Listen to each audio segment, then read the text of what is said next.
All right, ladies and gentlemen, welcome to episode. I'm pretty sure this is 36 of Let's Kung Fu. I'm even gonna check because I've lost count. Yes, this is episode 36 of Let's Kung Fu. You view my wonderful background with my green screen here. You can see I'm a little bit transparent. This is not my final green screen background. I've got a great graphics volunteer who's making me something more awesome than this to use. And hopefully, I will be less invisible in front of it.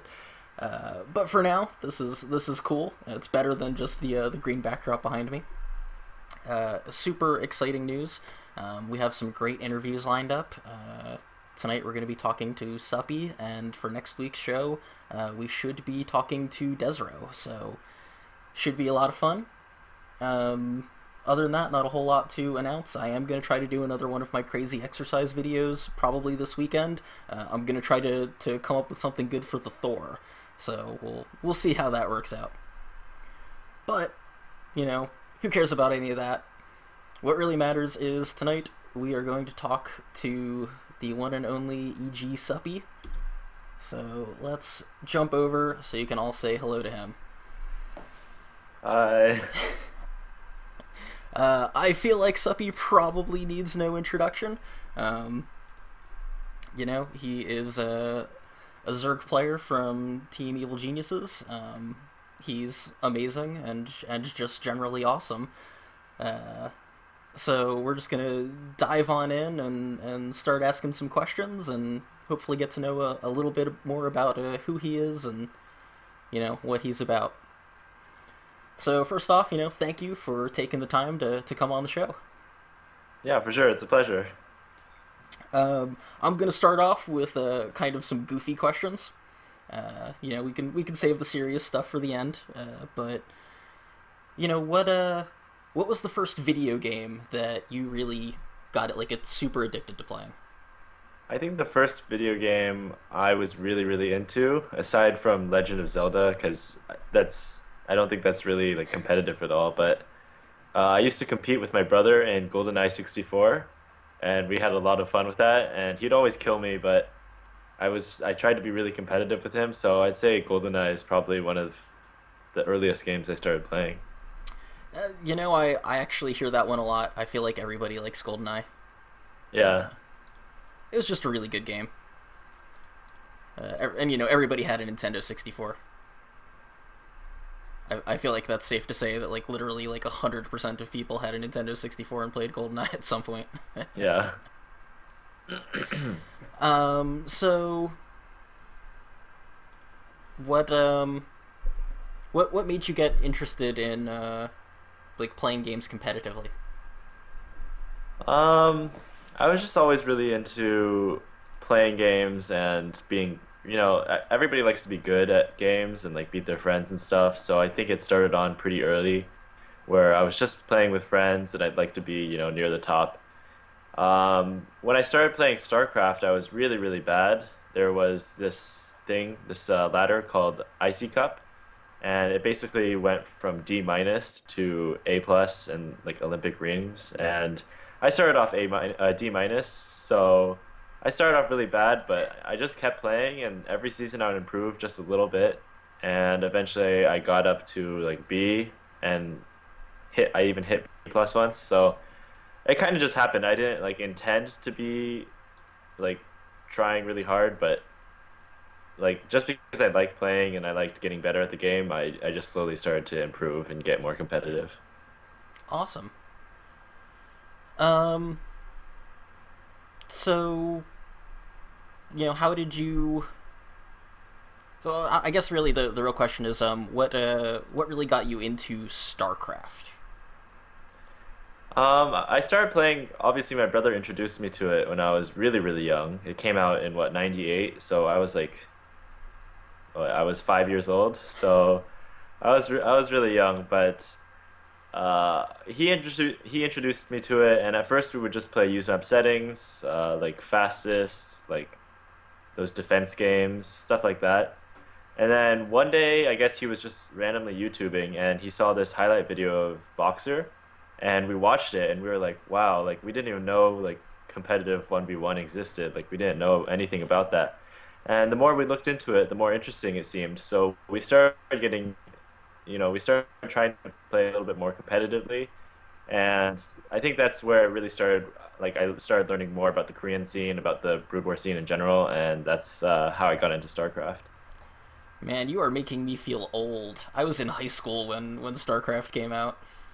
Yeah. Um, that's awesome. So is there still like any friction or competition between the two of you? Like, do you still play each other? Um, he's kind of dropped off in terms of being able to compete with me, so we still play games together for fun though. He's in med school now though, so he's pretty busy.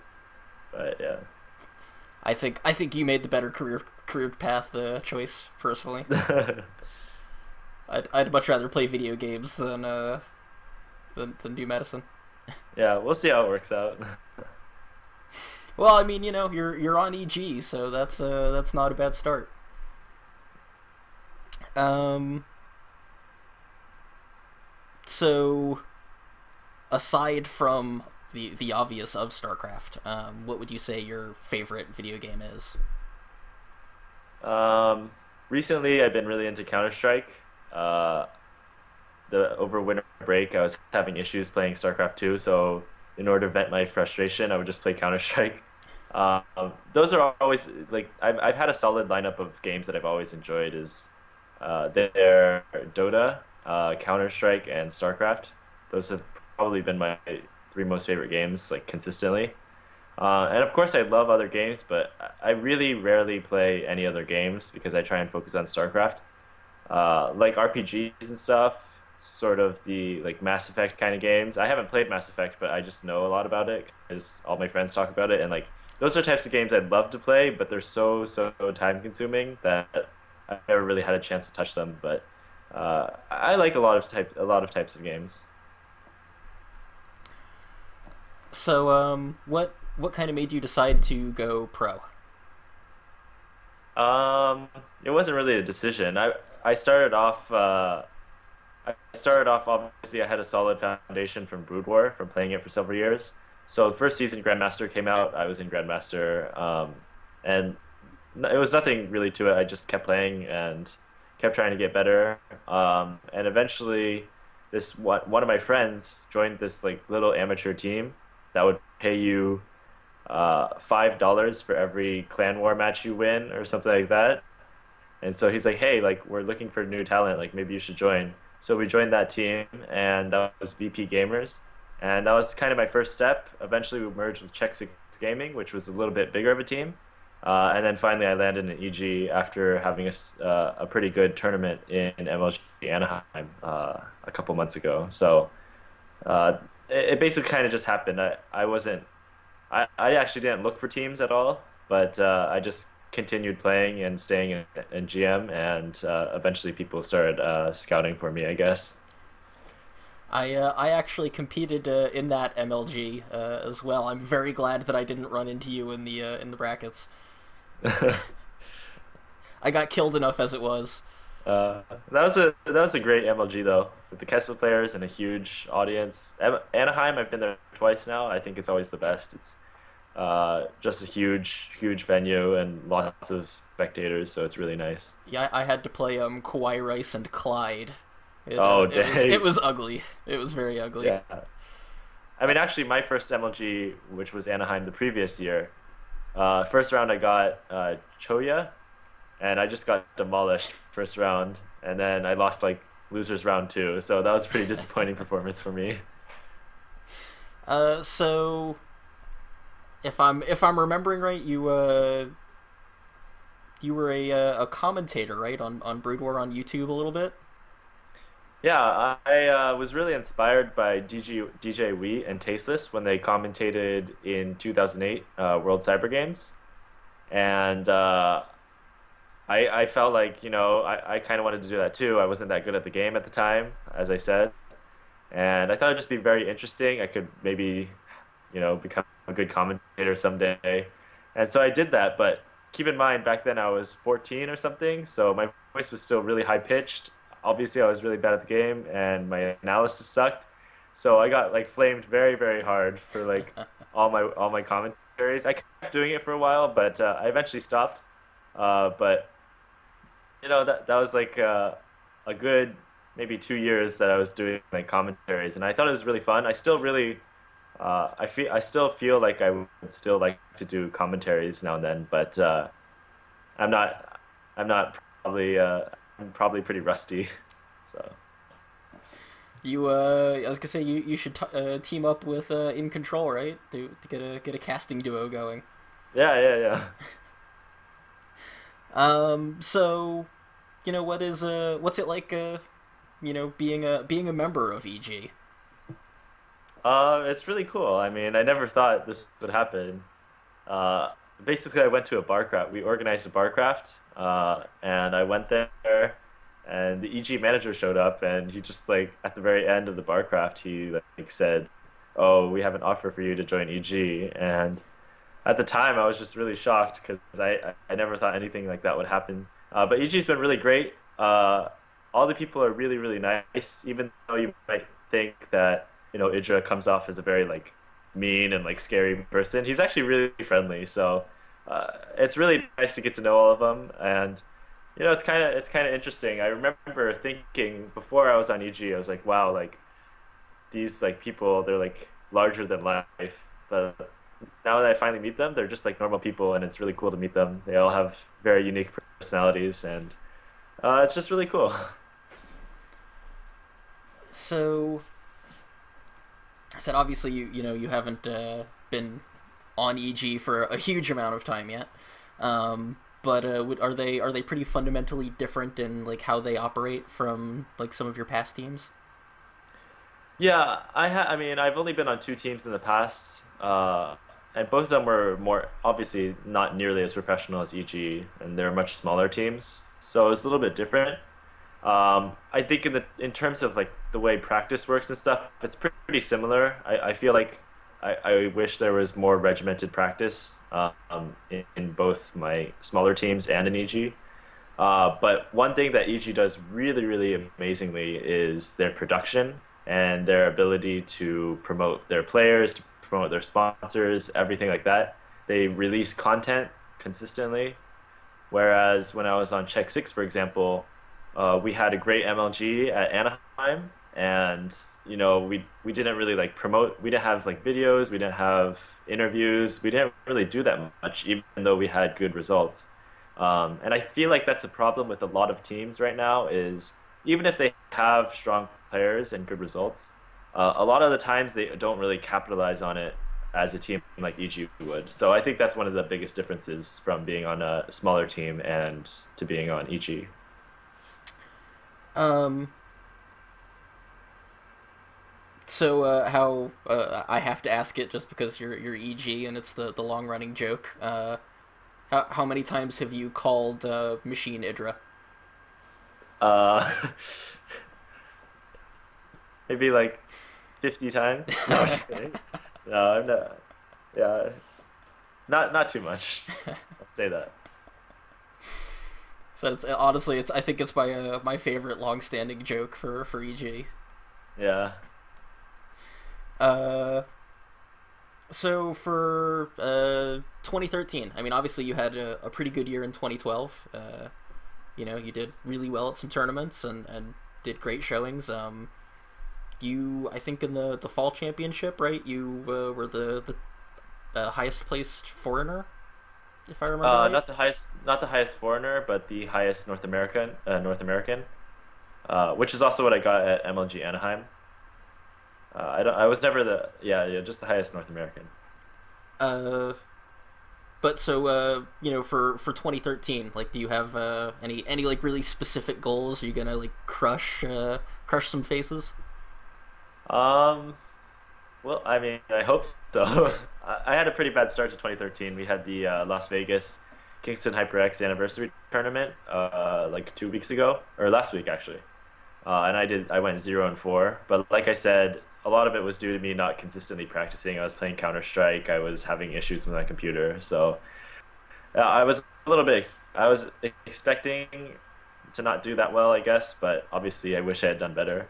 But my next tournament's probably MLG in March, and hopefully, Heart of the Storm's going to be out, and it's going to be uh, a completely different playing field. So hopefully I can, come up with something unique. And I think at the very beginning of the game, like in Wings of Liberty, that's when you saw foreigners beating Koreans all the time. So we'll see. Hopefully I can take like a foreigner victory somewhere. That would be one of my goals. And actually, my other goal is we're currently in the Collegiate Star League, Azubu Collegiate Star League, and we're one of the last teams left. So we'll be going to the grand finals, and hopefully we can nab a win there as well. Awesome. So since you've brought it up, what do you think of Heart of the Swarm? Um, I haven't really touched it too much because I've still been focusing on Wings of Liberty, but I really disliked it at first. But after they had that major patch where like everything got changed and like everything got buffs, the medevac got speed boost, the Mutalisk got boosted, Reapers were faster, all these kind of radical changes. I After that patch came out, I was definitely a lot more excited for the game. Because originally I felt like they were kind of just making it the same as Wings of Liberty with just a couple new units, but now they're radically changing the game, which I think is going to make the expansion a lot more interesting and a lot more dynamic, especially in the beginning stages of the game's development. Um, if let's just say you had supreme control over Heart of the Swarm, uh, are there any like radical changes that you would personally make, like a crazy buff or a crazy nerf, or bring back Warhounds or something insane? Definitely not bring back Hounds. I felt like I didn't really like that unit at all. But the one thing that I always mention in these types of questions is there's this interesting thing called dynamic unit movement. There's a thread on Team Liquid, and if you look it up, it kind of makes units spread out, sort of like they did in Brood War. So it makes battles longer, it makes the army just look better, and it really reduces like the death ball clump effect. So it's not blob on blob; it's like three screens of like army fighting, and it lasts really long. So I don't think Blizzard's going to implement it because it'd be such a big change. But if I had supreme control over the development of the game, I would probably implement that because I think it would be really good for the game. So, we'll come back to Wings of Liberty, just since that's what you're still playing and will be playing at least for a couple more months. Hmm. Um, what I mean, are there any big changes that you would like to see? Not in HOTS with all of its crazy stuff, but just not even really big changes, just like really specific changes that you think are necessary for Wings of Liberty to kind of stay relevant. Well, I feel like with Heart of the Swarm coming out, Wings of Liberty is already starting to become less relevant. Like when I log on, there's a lot less people than there used to be. I used to have like 30 practice partners on, and I could practice with at any time. Now it's like 6 people. It's like really, really hard to like get practice. So I don't think there's going to be that many more changes in terms of balance because it's basically near the end of its course. Um, I don't know. One thing I maybe just they keep nerfing the infestor. I would really like to see the infestor not nerfed so much, but instead of making the fungal a stun to make it a slow. I'd really be interested to see how that would work. Yeah, I've seen a couple of threads on TL and other places about doing that. It seems to have a lot of support from the higher level players. Yeah, yeah. Uh, what do you think about the common complaint of the death bally style of everything, and kind of the lack of the massive micro that there used to be in Brood War? I think it's true to an extent. Uh, I definitely love Brood War, but and StarCraft 2 I love as well, but they're different games, so I don't think it's fair to compare everything to Brood War. But like I said, the dynamic unit movement thing would kind of help that out a little bit. And I think it would just make it more interesting for the viewer if it's not so much like blob on blob, but more like there's this game. I don't know if you've been watching Pro League, but those maps actually, yeah, that's one thing that could actually be really changed as well in Wings of Liberty is like the map pool has been stagnant for like a year now. It's been like the same maps. And they're pretty good maps, but I would really like to see some new ones. If you look at Pro League, it's the same game, but the maps are so unique and encourage different types of play that you get really, really interesting games out of them. So one specific one I remember is Taja versus Flash. It was on something S, I don't know, Planet S, yeah. And it was like it was not ball on ball at all. It was multiple attacks everywhere, tanks positioned on the high ground in some places, and then pushing in other places. So it was a very interesting game to watch. So I think that definitely maps could help as well in terms of reducing like death ball on death ball armies. Cool. Um, so we'll kind of step back from all that, complicated and deep stuff for a little bit. What what's your favorite tournament series? Are you a big fan of like the MLGs or the IPLs, or like do you have a preference? Hmm. MLG is definitely the one I have the most experience in, but I think that's probably a reason why I don't feel like it'd be my favorite tournament because it's too grueling for people coming from the open bracket. And even if people do well in the open bracket, they don't get any exposure from MLG. So when I did well at Anaheim, I wasn't on main stage at all. I was on featured stage like once. And that happens to a lot of people. There's a lot of examples. I actually wrote something out after Dallas. It was either after Dallas or after Raleigh, where I mentioned a lot of people did very well, but didn't get any exposure at all because MLG's coverage of the open bracket is pretty subpar, I'd have to say. So I don't think that's my favorite tournament series. So far, I think my favorite tournament to watch has been NASL. I've never been in NASL, so I don't know how it runs like exactly. But in terms of the production and their ability to hype the games and stuff, and the little content they introduce in between games, like I don't know if you saw the mined out videos where they would like take a bulldozer and like dig some dirt. So stuff like that is really interesting, and I really think tournaments should do more stuff like that, kind of side content like that. So NASL is definitely one of the tournaments I enjoy watching the most. Um, how do you feel about the um, kind of what everybody's saying is oversaturation of tournaments, where there's just constantly tournaments? Like, is that bad for you as a player? Is it good for you as a player? Is it mostly like bad for the people trying to watch? What do you think? I think it's good for players. It's not good for spectators though, and in the end, that's bad for the tournament in general because if there's like four tournaments running on the same day, like a lot of times you have tournaments overlapping, and it's really bad for the stream viewers. Like they're gonna have to choose between them. They have so much content to follow, and it makes each event a little bit less hyped than it should be. So think about if you only had like four major tournaments a year. Each one would be so important, and everybody would tune in. Everybody would, speculate about what's going to happen. But instead, you have MLG.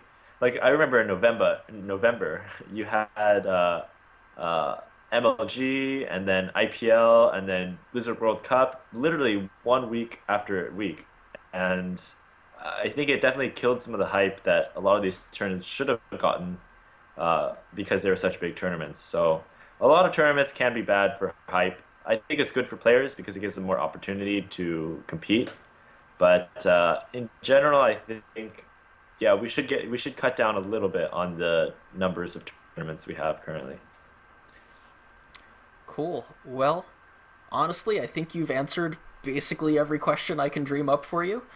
Um, if you'd like, you've got a couple of minutes. If you want to give any shout outs or plug anything or anyone, this is your opportunity. You can say whatever you want. Go nuts.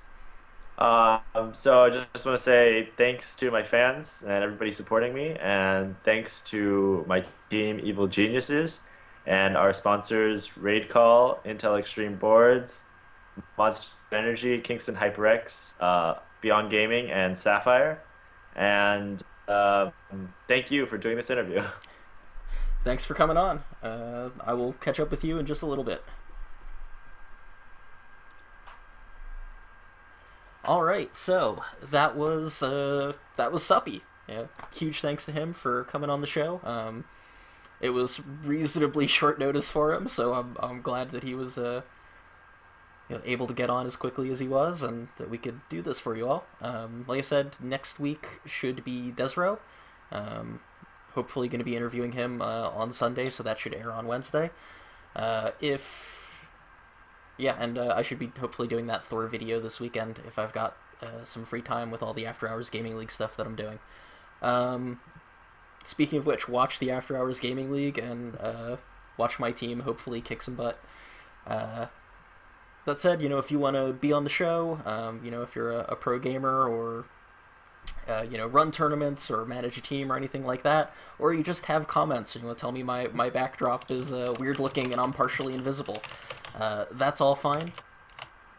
Just send me an email, feedback@letskungfu.com, and I promise I read absolutely everything that comes into that mailbox, which is really easy to do because it's pretty much nothing.